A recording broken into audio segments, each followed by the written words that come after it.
You're listening to Faith in Action. I'm your host, Matthew Nowlin. And I'm Sean Graham. We lead Conservative Christians of Tennessee, and we are thankful you're joining us today. Conservative Christians of Tennessee exists to analyze political policy and politicians in Tennessee, and all from a conservative Christian worldview. And that's politicians in the church and at the state capitol. We want to glorify God by helping you to glorify God, so please don't hesitate to send us any questions or comments via email. You can reach me directly by emailing matthew@tnchristian.com. Or Sean, SHAWN, @tnchristian.com. And if you want to find out what I really think that I can't say on the radio, follow me on X. I'm @MNBookman. Today's show is brought to you in the Memphis area by Herbi-Systems. Give Herbi-Systems a call at 901-290-7774 for all your lawn care needs. Since 1984, Herbi-Systems has been the premier lawn care and landscape company in the Mid-South. Give Herbi-Systems a call today. That's 901-290-7774, or visit Herbi-Systems.com and let them kill your weeds. Our scriptures for today are from Romans, the 13th chapter, verses 1 through 5. Let every person be subject to the governing authorities, for there is no authority except from God, and those that exist have been instituted by God. Therefore, whoever resists the authorities resists what God has appointed, and those who resist will incur judgment. For rulers are not a terror to good conduct, but to bad. Would you have no fear of the one who is in authority? Then do what is good, and you will receive his approval. For he is God's servant for your good. But if you do wrong, be afraid. For he does not bear the sword in vain, for he is the servant of God, an avenger who carries out God's wrath on the wrongdoer. Therefore, one must be in subjection, not only to avoid God's wrath, but also for the sake of conscience. Navita IT Managed Services is much more than a help desk, more than a network administrator, more than an IT project manager, more than an automations expert. Navita IT Managed Services is a company founded and operated by Christian community leaders who have decades of business consulting and analytics experience. That means when you hire Navita IT Managed Services, you hire yourself a CTO or CIO, Chief Technology Officer or Chief Information Officer, without the huge expense. While many IT companies just react to whatever it is that broke, Navita proactively looks ahead to understand how money, relationships, and people flow through your business. By doing so, they're not just there when something breaks, they're already ahead of the curve so that your business is a healthy and growing part of God's kingdom. They help you lead the targets so that you're the most efficient and effective business leader possible. Visit their website, that's NavitaITManagedServices.com today, and learn how Navita can help you. And we're excited to have a veteran-owned Christian business like Navita on board with us as we head into 2026. We know you'll love using them for your IT services and solutions. Listeners, I'm really pleased that we've started to build a legacy here at Conservative Christians of Tennessee. I started this show 6 years ago with a lot of help, and the Lord has truly blessed it and used it. He brought a helper who's really become the leader of this organization. Sean and I give all praise to the Lord for how we've seen this show used. And this last week, we saw yet another influential minister that we'd learned a lot from, announcing that he was leaving his church in shame. He confessed his infidelity, submitted to church judgment, handling this end of it right. But unfortunately, there was sin there. Please hear me when I humbly say to you, but for the grace of God, we're all the same. The Lord has been amazingly gracious to us. Bot Radio has trusted us to continue the show and to be able to share the truth of God's work, and we take that responsibility very seriously. Our goals in life and with what we do each week on Faith in Action is to finish well. We hope that's clear in all we do. We're not here to stir up drama. We're not here to try to make ourselves look holy, as we point out another fallen church leader. We're simply trying to remain humble, and we want to be useful to Jesus. May the grace of God continue to abound in what we do here, and may we continue to shine light always on truth. And we hope that you, the listener, can continue to be blessed by the knowledge and information that we're able to share with you. We know it's not always fun and games when we shine a light on problems in our churches, but it's also very true that for too long now, the church has focused too much on being silent and winsome rather than being truthful and faithful. Please continue to lift us up each week and pray that our message will be a blessing to listeners and to churches all over this region. May we be effective for God's kingdom. Listeners, it is always so much fun to bring in new guests and share people that we've had respect for. And today's guest is somebody I've had respect for a long time, and I'm impressed with his work. I'm happy to get to finally introduce you to Pastor Marc Minter. He's first time here on the show with us. We're glad to have him. Marc served as a senior pastor of First Baptist Church in Diana, Texas. He's been there since 2014. He's married to Cassie, and they have two sons, Micah and Malachi. He's a MDiv at Southern Baptist Theological Seminary and a PhD student in historical theology at Midwestern Baptist Theology Seminary. Welcome to Faith in Action, Marc. Thanks very much for having me. Thanks for the encouragement on the research I've been doing. Looking forward to this conversation today. Well, you know, I got your article. We're friends with David Schrock, a friend of yours at Christ Overall, the place where you posted this article. And it was amazingly well written, Marc. It's Thanks just for great. that Matthew and I have been using this show over the past few years to lay the groundwork for logical and biblical cases on some tough issues, really.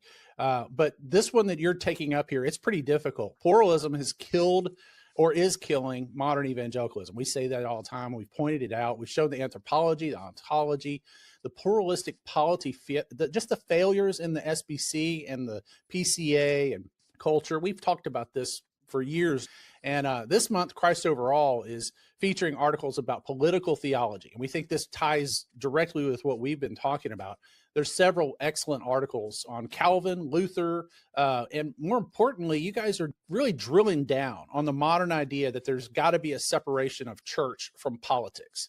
We love the themes that you guys, and so Christ Overall's theme this month is really that voice of, can the church be talking on politics? And your article there is titled Liberty, Not Separation, the Historic Development of Baptist Perspectives on Church and State.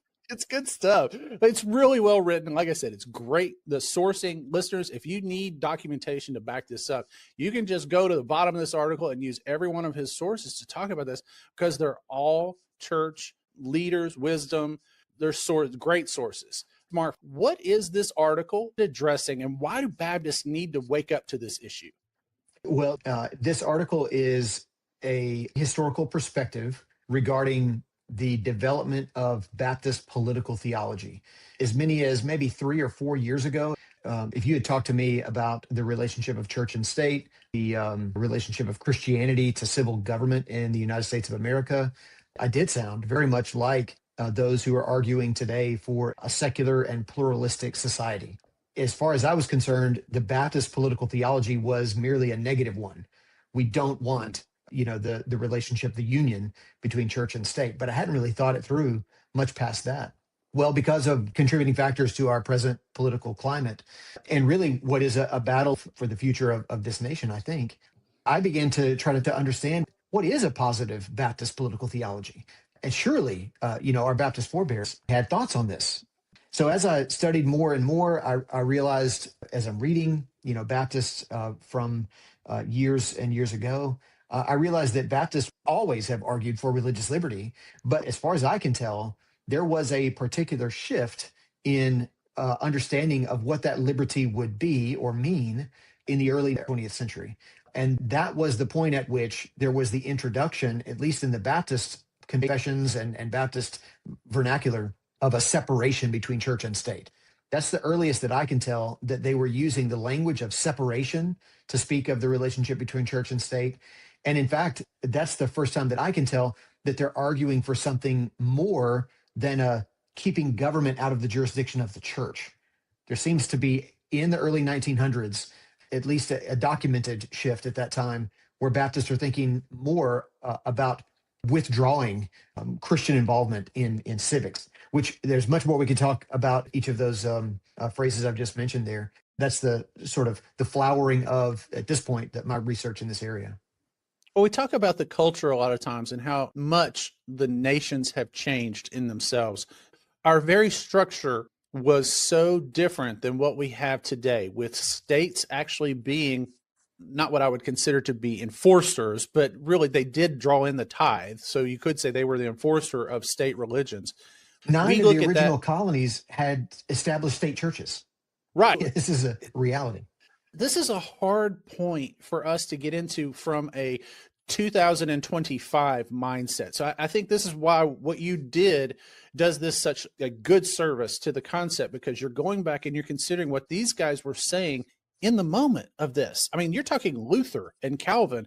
You're talking 200 years ago on this stuff. It's good source stuff. How did you engage with such historical stuff? It's really well done. Well, thank you. Luther has contributed to this discussion when he speaks about the responsibility of the nobility, when he's talking about the priesthood of all believers.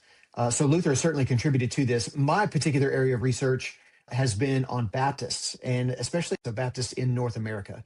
I've done a bit of research on the first English Baptists who spring up in the 1600s back in England.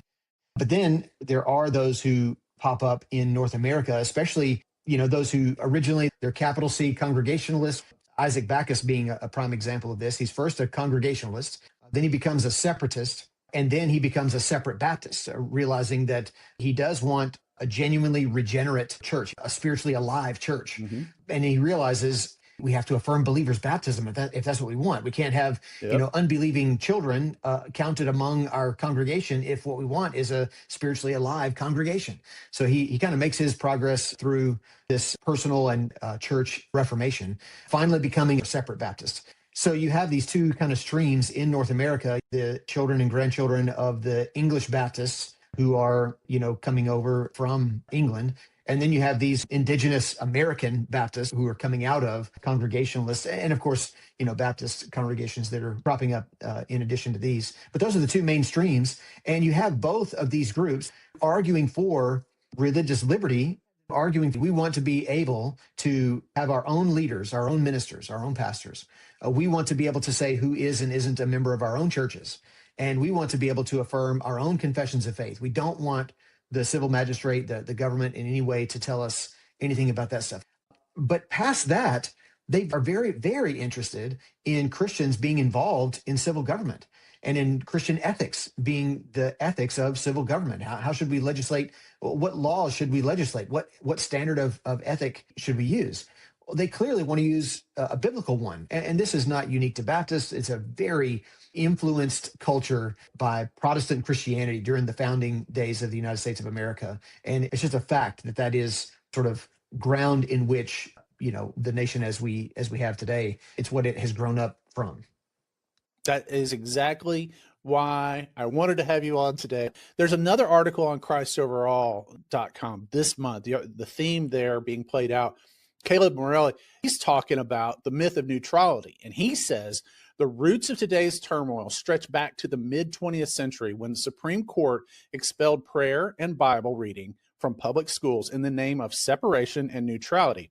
He goes on to say, in removing public acknowledgement of God, however, the Supreme Court, created a vacuum, which has been filled in recent years by what he calls woke ideology. I think you're making this case as well, Mark. I think what we're seeing here is that the Christian church, I don't think it can ever be neutral in a culture that's opposed to Christ. Would you agree with that? And do you think that's what he's saying as well? I haven't yet read Caleb's article, but he's a friend of mine, super sharp. I expect to read his article soon. But this argument sounds like one that Nathan Chapman and Michael McConnell, they're lawyers and professors of law. So they're coming at it from a slightly different angle than those of us like Caleb and myself and others who would be church or religious historians. And Chapman and McConnell, they're arguing for the very conclusion that you're saying Caleb has argued. And that is that whatever was meant by the Establishment Clause in the First Amendment for Americans, what it has become is a new establishment, and that is the establishment of secularism. So I would call it secular progressivism. This is the new established church. And in every way, there's compelled speech. There are heretics and the Orthodox. I would even argue the sacrament of abortion. And there is the use of catechetical institution, discipling the children of our nation. And that is, of course, among America's public schools. So there's not merely the position of neutrality. No, teachers are required to teach secular progressivism. And the Christian ethic and Christian metaphysics, these are not allowed in America's public schools. Many teachers are required to put forward, the varying definitions of marriage that we might have, in America today. That little Tommy, he can have, two dads or two moms or a mom and a dad or some variation. And there's material to help kids understand this in America's public schools. But to have another teacher in another classroom somewhere on campus that he or she is able to have up in their room, no, actually marriage is defined by one man and one woman for a lifetime covenant relationship. Well, that would not be tolerated in the least. And so this demonstrates, at least in a microcosm, the fact that we don't have neutrality. We have secular progressivism, which is the new state religion. And we do not agree to disagree in America anymore, whatever agreement that we had to do that previous to the last 70 years or so. There clearly is a new established church, and it is secular progressivism. Where did the compromise go? Is that a generational thing? I don't know. I'm suspicious, though, that it was a compromise that was only allowable for a time because of the sort of, default Protestant Christian setting that so many Americans had for such a long period of time. So you could say neutrality, and everybody just sort of operated by the default settings for a while. But the longer you keep saying neutrality and what you're actually doing is no religion is allowed here, if that's what you're doing, then eventually you're going to get to the place where no religion is allowed. And now we're not neutral anymore, and people are not functioning with the sort of default setting of Protestant Christianity. Now we actually have folks who hate religion and who will not have it in any education, business, politics in our nation or in a state or a county. So you'll have now the ascent of a new state establishment, and that is the establishment of secular progressivism, Christianity not allowed.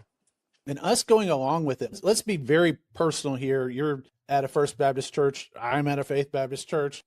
How do we get SBC brothers and sisters to see how this pluralistic compromise is really just making an idol out of another God? Because you can't address it in the church, so therefore it's got to be an idol. We have to learn how to speak to our brothers and sisters. And I feel like this conversation's almost off limits.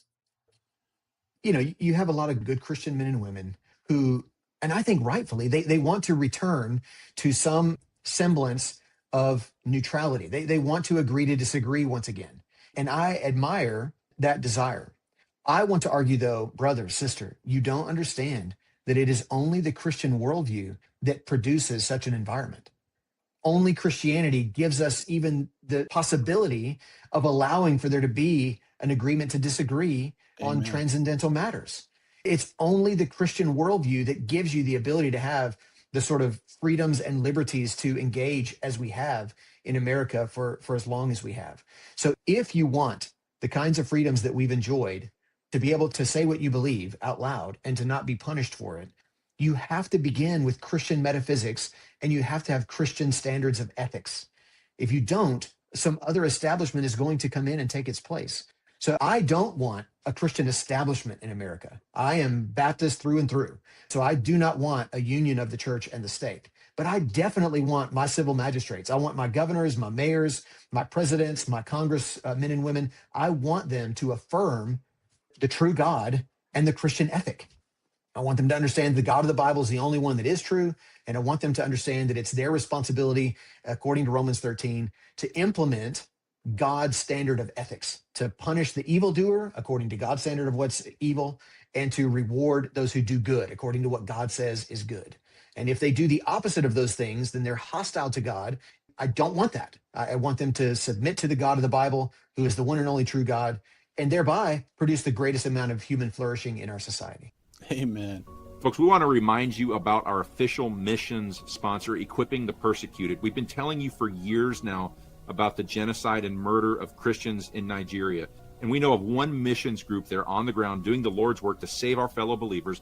That is equippingthepersecuted.org. Your support is part of a lifeline of aid, security, and hope. If you make a monthly donation, it will create sustainable help for people in real need. You can support their work by visiting equippingthepersecuted.org today. You could sponsor an orphan for just $35 a month, or now you can order African coffee and have it shipped straight to your home. Every bag of Equipping the Persecuted coffee that you purchase does more than fill up your cup. It strengthens the body of Christ because 100% of the proceeds go directly to support persecuted Christians in Nigeria.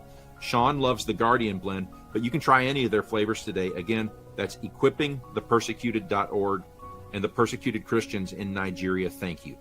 We're back now with Pastor Marc Minter, and we're talking about the issue of pluralism and mismanaged concepts of politics by our churches today. Marc, you're doing a great job with this article at christoverall.com. And you're arguing about the separation of church and state is that the Baptist Faith and Message in 1925 is where we really set this into the confession. How would that change affect our interaction with politicians in our culture today? Would we have a more Christian effect if we changed that and did not allow this pluralistic concept? On the one hand, I am in my essay, I'm arguing that there was a new way of talking about and defining religious liberty that E.Y. Mullins introduced in the early 1900s. He first does this in his Axioms of Religion, the book that he published, which was widely read among Southern Baptists. He was incredibly influential as the longtime president of the Southern Baptist Theological Seminary. He was the president of the Southern Baptist Convention for a short time. And he was the chairman of the committee that produced the Baptist Faith and Message 1925. So it's very easy to be able to make the case that he was highly influential on what was actually published as the Baptist Faith and Message 1925. In my essay, I'm arguing what E.Y. Mullins does is he uses for the first time, with the small exception of one confession of faith that was proposed to be adopted by the Northern Baptist Convention, but was rejected by a group of fundamentalists led by Frank Goodchild in 1921. They put forward a confession of faith that had similar language, at least on this article on religious liberty that shows up in the Baptist Faith and Message 1925. I'm positing that it's probably E.Y. Mullins' influence on Goodchild, though I can't offer the explicit paper trail to make that case overwhelmingly. But I think it's plausible. At the very least, though, what we have is the first widely adopted confession of faith among Baptists that includes the language of separation of church and state is the one that's published by E.Y. Mullins and the rest of that committee in 1925. At that time, though, you don't have every single Southern Baptist now embracing a totally pluralistic understanding of society, because you still have the interest among many American evangelicals to be politically active. And this is true all the way up until today. Like, they want the government to embrace a Christian ethic at minimum. But there does seem to be a number of American evangelicals, including Baptists, who right now are arguing like E.Y. Mullins spoke his rhetoric and his writing in the early 1900s, and like the Anabaptists did back in the 1500s. The Anabaptists are a distinct group. Present-day Baptists and Baptists throughout the centuries, they share in common the conviction that only credible believers in the Lord Jesus Christ should be baptized. We have that in common with Anabaptists. We have local church autonomy in common with Anabaptists.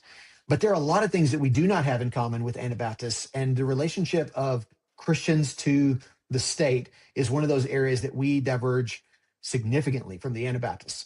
Anabaptists, it's a hodgepodge group, so it's hard to say all Anabaptists believed in anything. But a largely generally true statement about Anabaptists would be that they believed that a Christian could not be a civil magistrate. A Christian was essentially pacifistic, that a Christian was not allowed to wield the sword of judgment. And Baptists have largely affirmed, absolutely, the civil magistrate not only can be a church member, but we want them to be church members. We want Christians to be involved in politics. But a lot of American evangelicals today are saying things that sound very much like Anabaptists and not like our Baptist forebears. And they're finding common vocabulary with their statements in the Baptist Faith and Message, which speaks of a separation between church and state. And so the reason for my essay is to say, certainly there are some Baptists who argue for the separation of church and state. Not all Baptists do, and the separation of church and state is not definitional to religious liberty, even among Baptists. Religious liberty among Baptists includes local church autonomy. We're going to be the ones who have the authority over our own membership, doctrine, and our own leadership, but we want there to be a presence of Christianity in our civics. Marc, you are a great resource, and I hope our listeners enjoyed that, and I hope they get over to christoverall.com and read all of the theme that's on there this month. Where else can our listeners find more about you?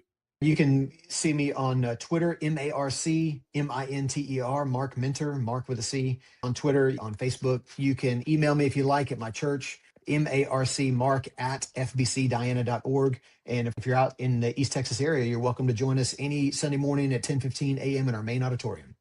Thank you. That's going to do it for another episode of Faith in Action. We are so glad you joined us this week in Nashville, Memphis, and all over Tennessee as we talk about more ways to put your faith into action.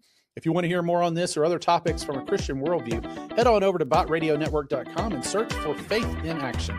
There we have links to all of our past shows, or you can just follow us on Apple Podcasts or on X or wherever you get your social media. But until next week, remember, the Lord shall reign forever and ever.